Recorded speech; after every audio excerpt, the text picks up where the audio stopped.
Alright, so I'm gonna try this again. So, last week Sunday, I tried doing this, tried recording from the back camera, and I guess it worked, but the video's all upside down, and I'm too lazy to do the editing to fix it to be right side up, so we'll see. So, here we are. Sunday number 3 for rambling video on the way home. I'm trying to get the camera in landscape mode, I think it's called, instead of portrait.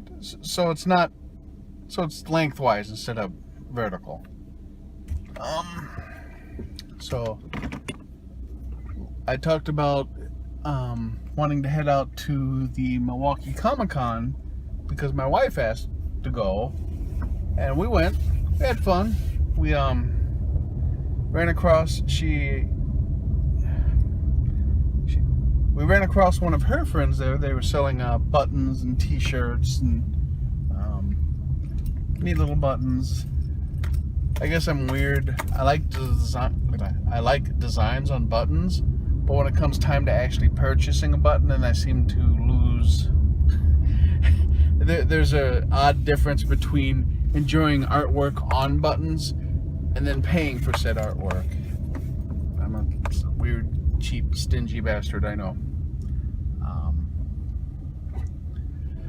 I also talked a fair amount about World of Warcraft and been playing, and came across news this week that they are bringing the new class out early. The game launches at the end of August, but August 9th you can start playing the new Demon Hunter. Okay, cool, I guess. I'll find out. Let's see. I got my new selection of board games, and I'm having serious consideration about going through the process of setting up a second board game night at a different store from our local chain, because the owner had mentioned once in a Facebook thread that he'd like to see more board game nights being done at other locations. I think I've discussed this too last week, but I'm going to go ahead, and I'm thinking I'd like to maybe try shooting for the 11th. That'll be a Thursday. It'll also be the Thursday after Gen Con, so people that have gone out to Gen Con and gotten all their new toys, their new nerd gaming supplies, hopefully we'll have had a chance to decompress, and we'll be ready to try out all their new toys, and see if we can get it at a different location.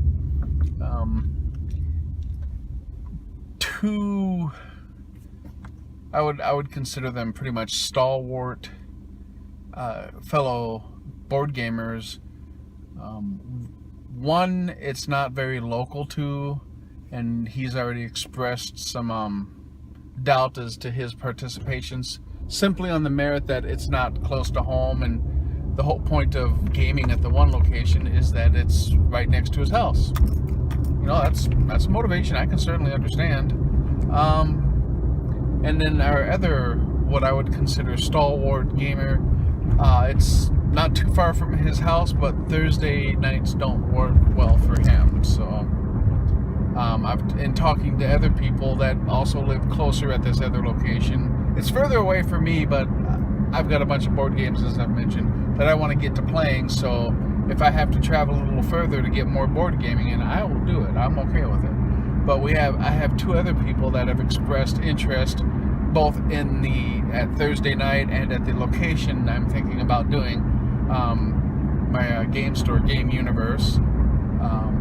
They have 3 locations in the Milwaukee area. The one I go to in Franklin, there is a store in Brookfield, and then there's a store out in Menominee Falls. And of the 3, Menominee Falls is the furthest for me to get to. So we'll try Brookfield. I think I'll call them up or message them on Facebook later and start talks about, hey, can we set up a board game meet for Thursdays starting the 11th. We'll see how that works. But to talk about the board games I got this last week, all my orders came in. I've talked about Above and Below. I'm super happy with that. Haven't had a chance to sit down and do any solo play.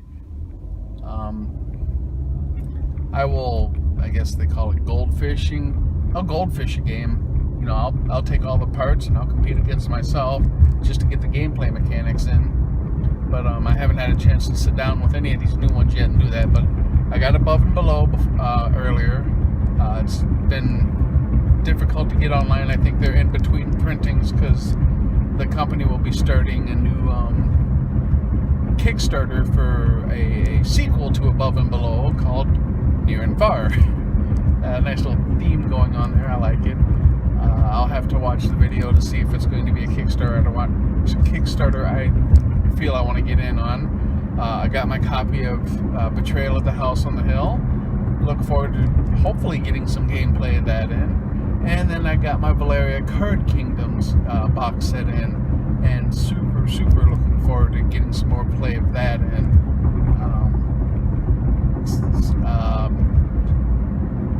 Got a chance to play the Manhattan Project Chain Reaction, the card game version of Manhattan Project, and I talked about it in the last video that I haven't uploaded, but really I like the game and I'd like to see how it plays with other people. The solo variant is to go through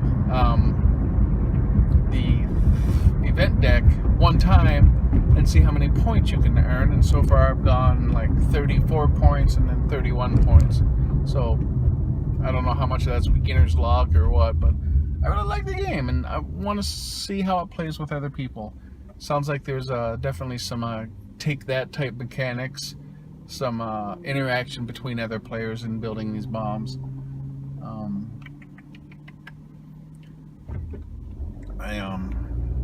I've also been trying to get back into some of my computer games.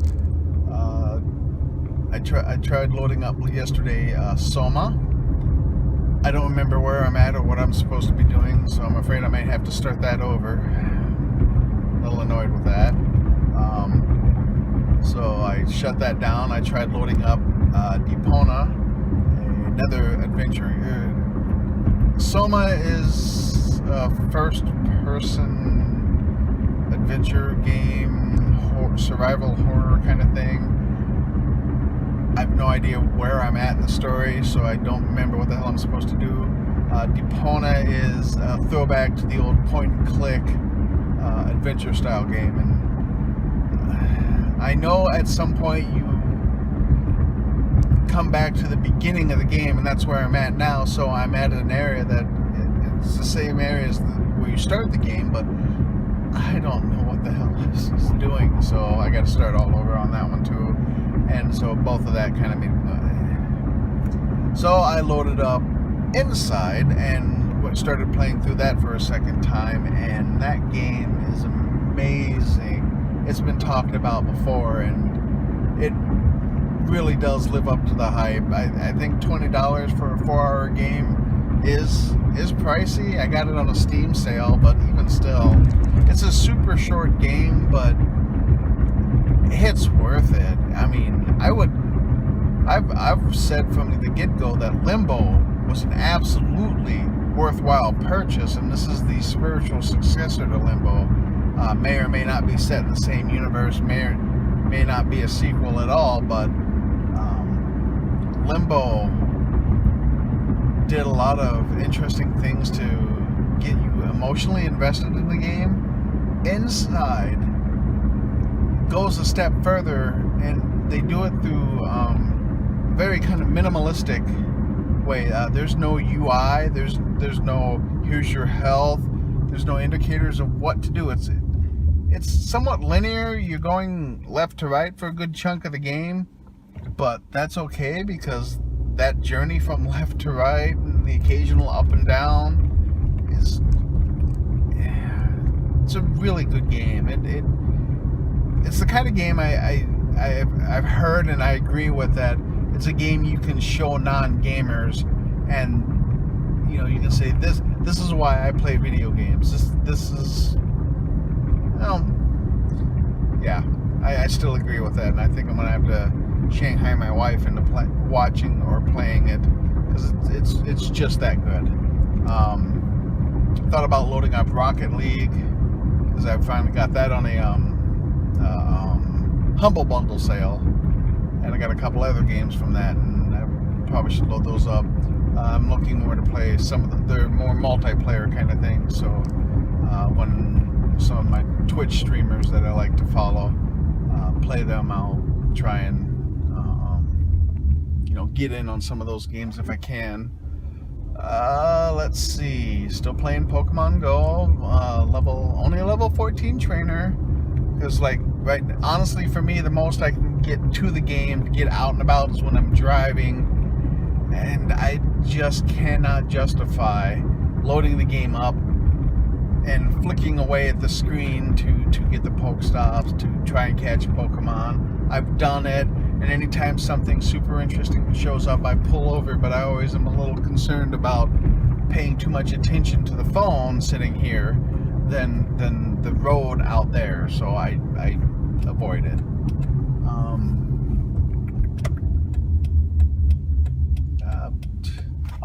The Comic-Con, I think I got distracted. This stream of consciousness is kind of interesting for me. But the Comic-Con, the Milwaukee Comic-Con, it was at a small hall, so I don't know that I feel that comfortable letting the label stand as Comic-Con, but whatever. Came across a guy selling refrigerator magnets. Nothing interesting about that, except that all kinds of designs on the magnets were just these amazing nods to everything. There were movies, there were video game covers, and when I saw the Captain Skyhawk NES package cover on one of these magnets, I was like, oh no. So I started going through the pile, and it was in a clearance bin, so I went through that and didn't see too much else. We started looking through the rest of the vendor's collection and came across the video game section, and there was a selection of games there, game covers.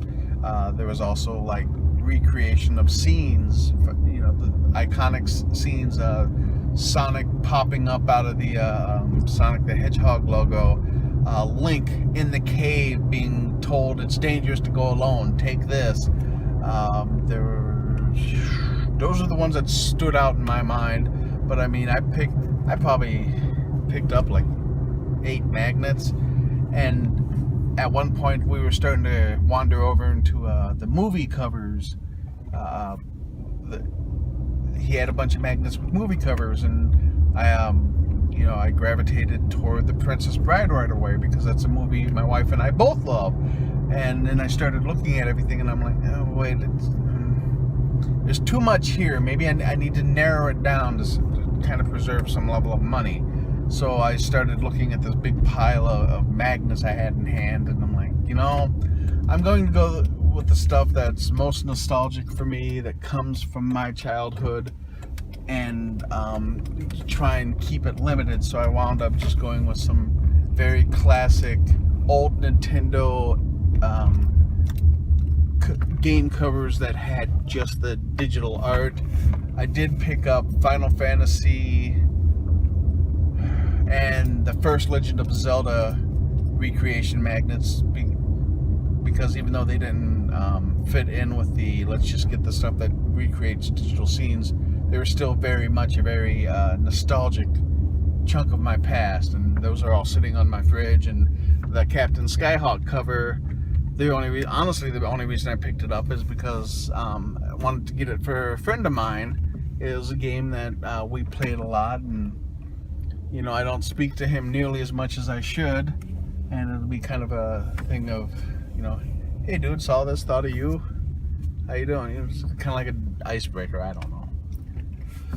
So this rambling seems to get just a little bit easier because I'm home, and I think that's the end of this. So hopefully this video isn't upside down when I view it later, and I'll upload it, and maybe I'll stop being lazy and edit the other one, and I have 2 uploads right away. So anyway, I guess here's where I say the normal things of thanks for watching. I'll catch you later. Bye.